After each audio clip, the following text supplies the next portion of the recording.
बहुत समय पहले की बात है। एक गांव में एक बूढ़ा व्यक्ति रहता था। उसके दो बेटे थे।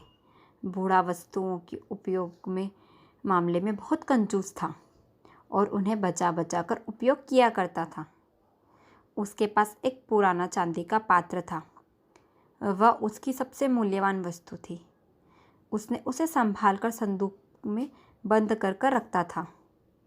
उसने सोच रखा था कि सही अवसर आने पर ही उसका उपयोग करेगा। एक दिन उसके यहाँ एक संत आए। जब उन्हें भोजन परोसे जाने लगा, तब एक क्षण को व्यक्ति के मन में विचार आया कि क्यों ना संत को चांदी के पात्र में परोसूं। किंतु अगले ही क्षण उसने सोचा कि मेरा चांदी का पात्र बहुत कीमती है। गांव-गांव भटकने वाले इस संत के लिए उसे क्या निकालना। जब कोई राजसी व्यक्ति मेरे घर पधारेगा, तब यह पात्र निकालूंगा। यह सोचकर उसने पात्र नहीं निकाला। कुछ दिन के बाद उसके घर राजा का मंत्री भोजन करने आया। उस समय भी बूढ़े व्यक्ति ने सोचा कि चांदी का पात्र निकालूं, किंतु फिर उसे लगा कि ये तो राजा का मंत्री है। जब राजा स्वयं मेरे घर भोजन करने पधारेंगे, तब अपना कीमती पात्र निकालूंगा। कुछ दिनों के बाद स्वयं राजा उसके घर भोजन करने पधारे। राजा उसी समय पड़ोसी राज्य से युद्ध में हार गए थे और उनके राज्य के कुछ हिस्से पर पड़ोसी राज्य ने कब्जा कर लिया था।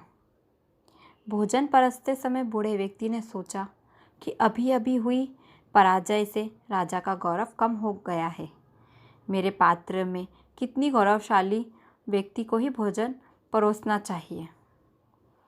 इसीलिए उसने चांदी का पात्र नहीं निकाला। इस तरह उसका पात्र बिना उपयोग के पड़ा रहा। एक दिन उस बूढ़े व्यक्ति की मृत्यु हो गई।